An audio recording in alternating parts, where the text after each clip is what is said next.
Today we'll take a look at some DC Silver Age keys, which ones might be undervalued, and which ones might get a boost soon for movies or TV shows.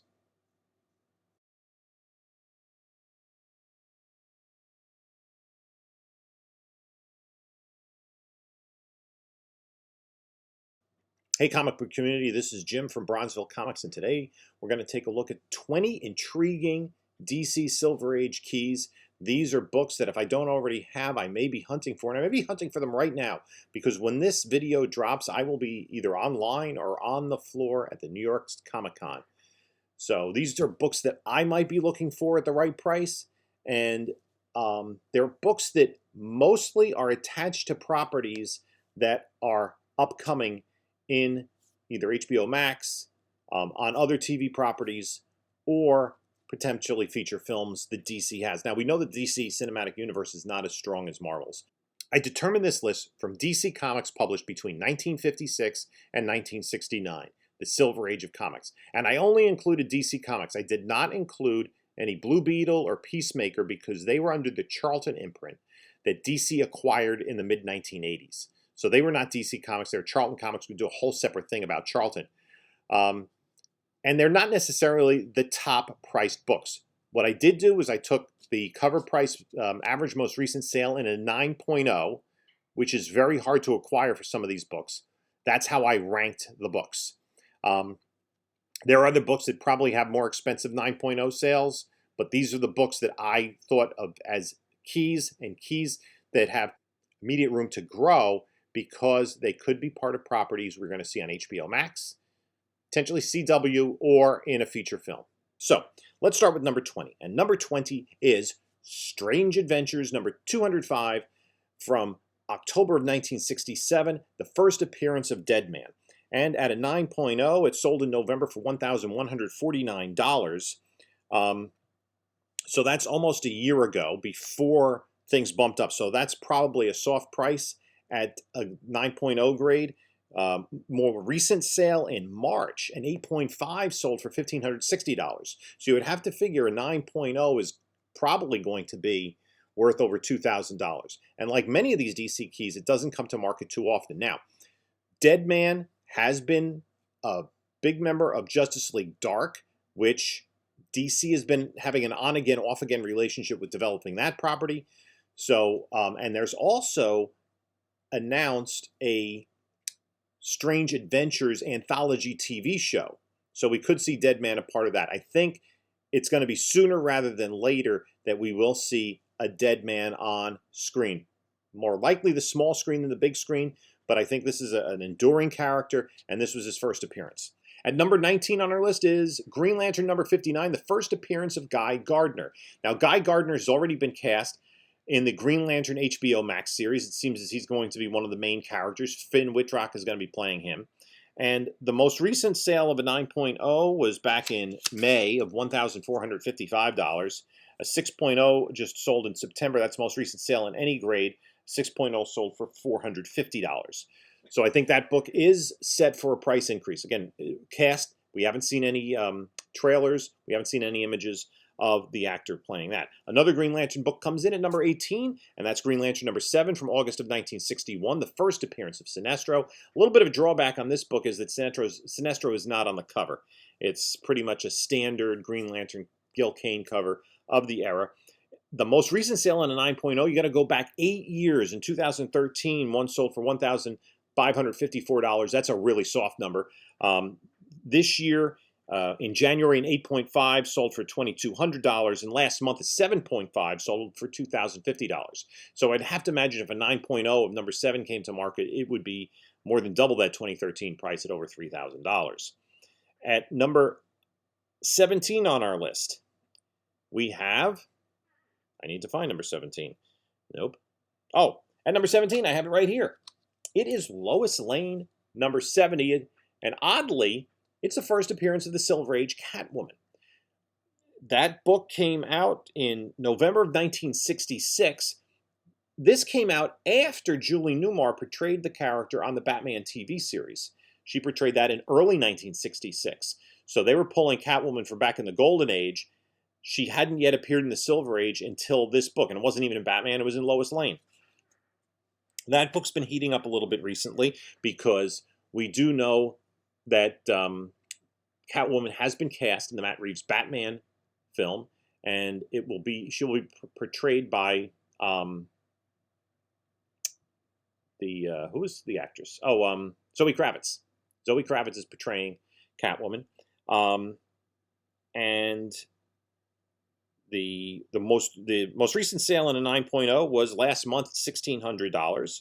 So that book has been moving recently, and I think Catwoman is a perennial favorite, so there's reason to believe that that book still has some room to go up. At number 16 on the list is Aquaman number 35, the first appearance of Black Manta. The last time a 9.0 was sold was in 2016 for $1,601. The most recent 9.0 sale was just a few days ago. A 7.5 sold for $720. So Black Manta, we know he was in the post-credit sequence of Aquaman number 1. The Aquaman keys still have some value, and that first appearance of Black Manta, he's prominently featured on the cover. He's the first African-American character of note in DC Comics. And he also has an interesting storyline because in the comics in the 1970s, Black Manta was responsible for the death of Aquaman's infant son. So that makes the Black Manta perhaps Aquaman's number 1 villain. At number 15 on our list, we're going with Batman 171 from May of 1965, which has the first Silver Age appearance of the Riddler. And much like Catwoman, Riddler will be a main antagonist in the Matt Reeves Batman film. He'll be portrayed by Paul Dano. Now, this comic last sold in 2017 in 9.0 for $1,777. The most recent sale in any high grade was a 5.0 sold earlier this year for $750. So I'd have to believe that this book would go for much more than $1,700 in a 9.0 came to market today. At number 14, we have Brave and the Bold number 54 from July of 1964, and that sold last year in a 9.0 for $1,960. It's the first appearance of the Teen Titans, even though they weren't called the Teen Titans then. It was Robin, Aqualad, and Kid Flash teaming up against Mr. Twister. They would get another tryout in Brave and the Bold before getting their own series a couple of years later. The most recent sale was a 7.5 sold for $995 in August. So again, that 9.0 sale from 2020 of nearly $2,000 is a little soft. Again, like many of these books, they don't trade hands at the higher grades too often. But I think that the Teen Titans were just wrapping up the 3rd season of the HBO Max series. And so the Teen Titans continue to be a group that is in the pop culture consciousness from DC Comics. Our next book is Aquaman number 1 from February of 1962. Aquaman keys, we said, are hot. The last 9.0 sale of that book. This is the first Aquaman in his own solo series. So that in a 9.0 sold 7 years ago in 2014 for $2,151. Sales this year, a 7.5 sold for $1,660 in April, and a 6.0 sold for $1,395 last month. So if a 9.0 came to market, it would go for much more than the $2,000 it did 7 years ago. Again, these high grades, we don't see them trading hands too much. There isn't a lot of availability of those. Aquaman debuted in 1941 in More Fun Comics number 73. He had a tryout and showcase. He had continued his own strip for years in Adventure Comics and other books, and then finally he got his first solo series in 1962. The next book on our list is another book that's heating up because it has some movie spec. It's Hawkman number 4 from November of 1964, and it contains the first appearance of Zatanna. Now, there has been talk about a Zatanna TV show or HBO Max movie. This book in a 9.0 sold in December of last year for $2,541, but more recent sales, an 8.0 sold for $2,550 in August, and a 7.0 sold this month for $2,700. So I would have to figure if a 9.0 came to market today, that would probably be at least a $5,000 book for the first appearance of Zatanna. She's not on the cover, but she does have a great appearance on the splash page, on the first interior artwork page. Now, what's interesting about Zatanna is she is the daughter of Zatara. You're not going to get his first appearance. His first appearance was Action Comics #1, along with Superman in 1938. Next on our list is another property that is been part of a show that is ongoing, just premiered their own season 3, and that's the Doom Patrol. And their first appearance was in My Greatest Adventure #80 from June of 1963. 5 years ago, a 9.0 sold for $3,107. And more recent sales in June, a 7.0 sold for $1,500, and this month in October, a 6.0 sold for $1,200. So the Doom Patrol, more of the stories come from the Grant Morrison run of the 80s and 90s, but these characters originated way back in 1963 in My Greatest Adventure before the book was changed about 20 issues later to the Doom Patrol's own self-titled book, continuing the numbering from My Greatest Adventure. At number 10 on our list is a book that has been red hot lately, and that is Batman #181 from June of 1966. It's the first appearance of Poison Ivy. Now, Poison Ivy has become an increasingly popular character both in the HBO Max Harley Quinn animated series and in her own right. I don't know for sure if we're going to see her as a character in the upcoming Batman film, but regardless of that, her popularity is soaring. Now, it's been over a year since a 9.0 sale of this book, sold for $3,513. But more recent sales in a 7.5 sold in July for $2,716, and a 6.0 sold last month for $1,600. So you would have to figure that that would translate to a huge 9.0 sale. Now, this book is a little more difficult to get in high grade because it's important, if you get it raw, to understand that there was a centerfold, a Batman and Robin pinup centerfold that was often taken out of the book. So if that's out of the book, you're going to get a qualified grade. You need to make sure that the pinup is in there. Next on our list now is another Batman key, and I have it right here. It's Detective Comics #359 from January of 1967. Sorry about the glare on this. This is actually not my copy. It's my daughter's copy. It's a 5.5. This was her elementary school graduation gift. And 9.0 of this last sold 2 years ago for $3,840.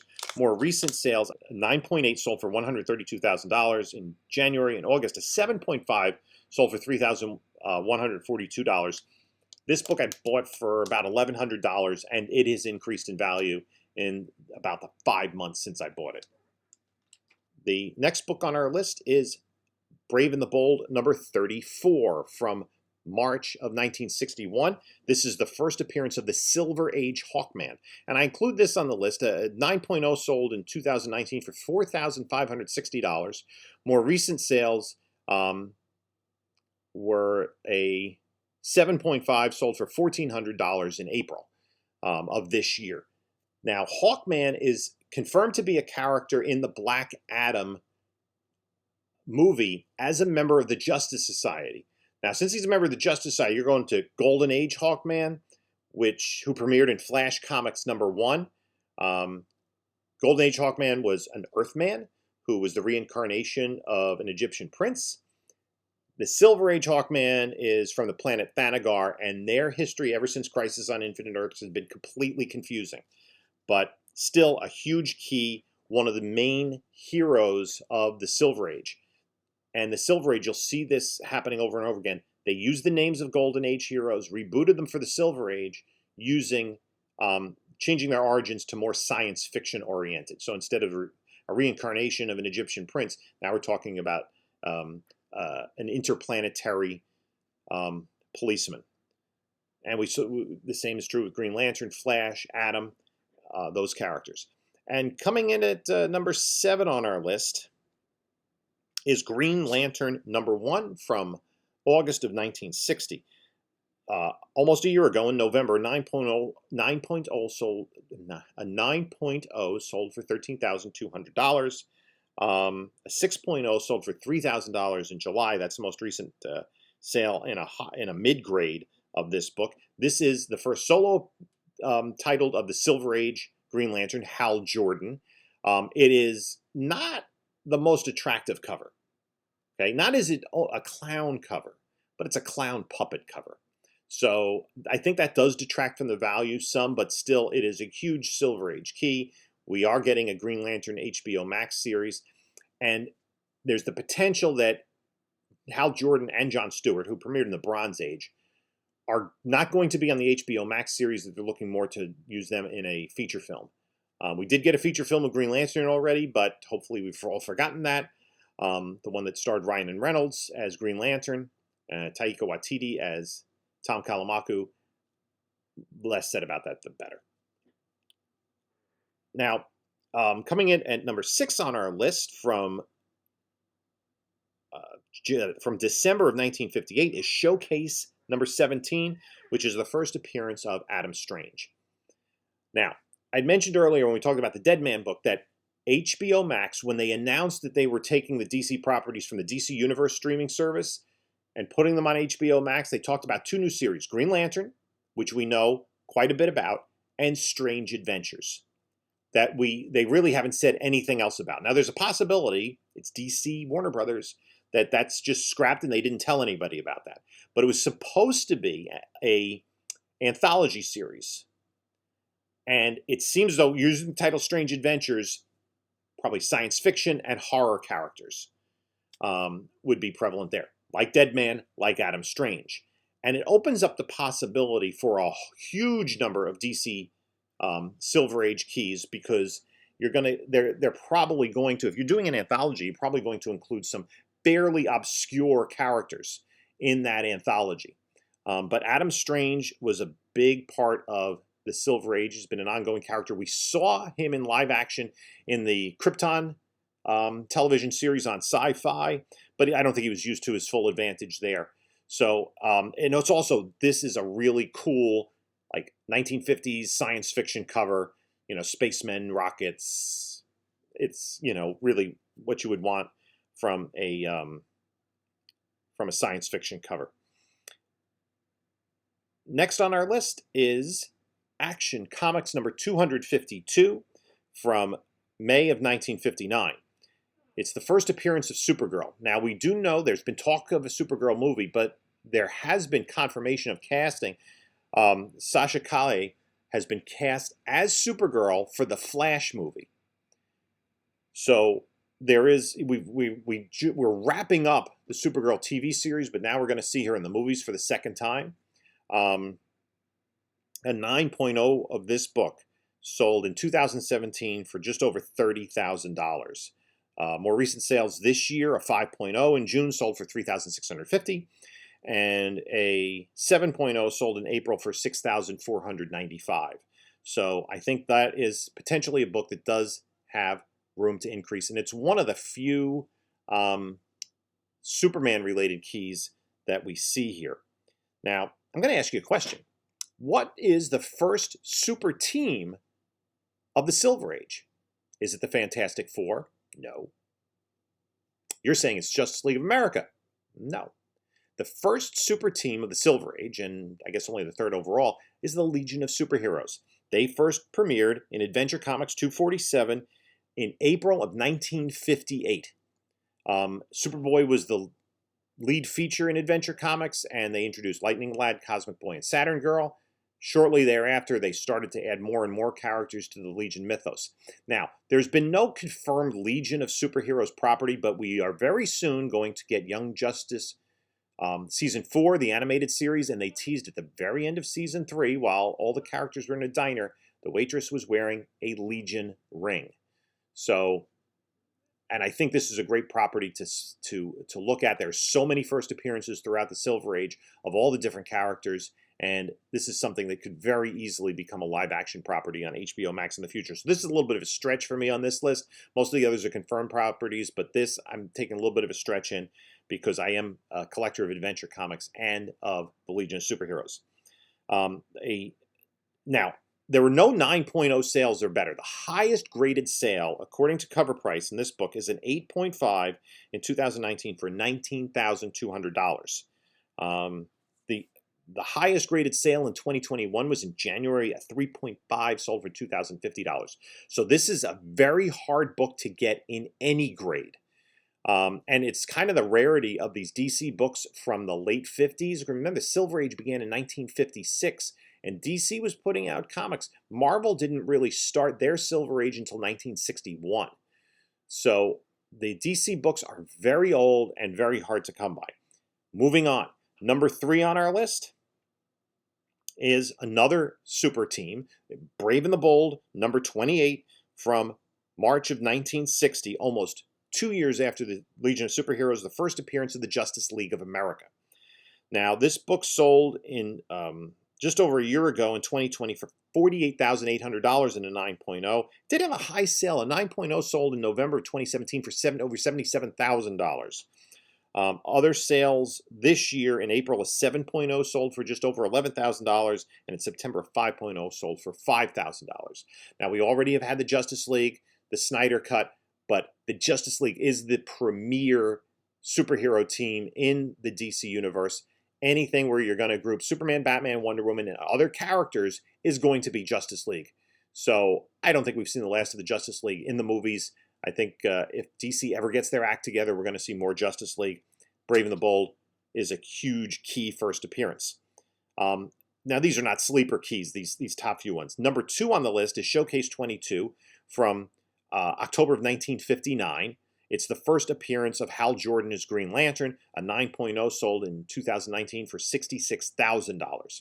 The most recent sale is this month, just recently, a 4.0 sold for $5,250. So again, we are getting the HBO Max series. Hal Jordan has not been confirmed to be in that, but I think that's more likely because he's going to be in a feature film.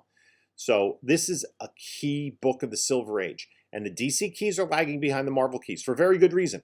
Marvel, 50 years ago, surpassed DC in market share. More people have, over the last 50 years, have read Marvel comics than DC comics. But Green Lantern remains an immensely popular character with a huge mythos, some great storylines over the years. And we talked about the science fiction aspect. In the Golden Age, Alan Scott, who will be in the HBO Max miniseries, that's confirmed, was more of a mystical element to him getting the Green Lantern ring. This, again, a science fiction element, and he gets the ring. He's part of the interplanetary, Green Lantern Corps, organized by the Guardians of the Universe. So that, I think that if DC does it right and expands the mythos in the HBO Max miniseries, these Green Lantern keys, and there were a few of them on here, and there are plenty more out there, both in the, not just the Silver Age, but Bronze, Copper, Modern. You got first John Stewart, first Kilowog, first of all these members of the Green Lantern Corps, all the different colored lanterns that you had leading up to the Blackest Night miniseries and storyline. So there are a lot of huge Green Lantern keys. Number 1 on the list, the granddaddy of them all, the book that began the Silver Age. Again, 5 years before Marvel started doing superhero stories. Showcase number 4 from October of 1956, the first appearance of Barry Allen as the Flash. Again, there have been no sales, according to cover price, above an 8.5 in this book. An 8.5 sold 4 years ago for over $155,000. So I would imagine if the 9.0 became available, you're talking about a book that's probably going to approach $500,000. This year, the most recent sale in any grade in September, a 2.0 sold for $12,500. This is a key book. And it's interesting, I think it has a close relationship to Fantastic Four number 1. It started it off. If it wasn't for Flash in Showcase, who knows if we even get superheroes in DC or Marvel. Flash is one of the more popular characters. He's not the most popular character in DC. Just like the Fantastic Four, they're not the most popular characters nowadays in Marvel, but they came first. And Flash led the way. Okay, Barry Allen has gone away and he's come back. Plenty of keys. I didn't even talk about some of the Flash keys. All of his major rogues gallery. There is, Ezra Miller is going to be in the Flash movie. It's going to be the Flashpoint storyline.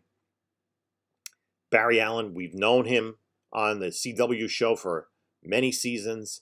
He's become a big part of popular culture since the debut of that TV series. So I think Flash remains a very important character for DC. And this book is hard to find. It's very hard to find. So, any increased popularity of Flash or DC, if DC Comics as a whole, this is going to be one of the books that's going to go with it. It's Batman and the very early Supermans, the Golden Age Supermans, are a little independent of DC's overall success. But if DC has any success, Flash is going to be one of those characters that's going to be caught up as people try to get these very high-priced, high-ticket key issues. So that's it, my top 20. I'm sure you guys have other thoughts of what you would put in your top 20, but this is a starting point. I do own 7 of these 20 books. I will be hunting for the other 13. I don't know if I'm ever getting a Showcase 4 or a Showcase 22. Maybe a Brave and the Bold 28. That's one of my grails. But guys, I hope you enjoyed this video. Let me know what you think. Leave some comments down below. And until next time, enjoy your comics.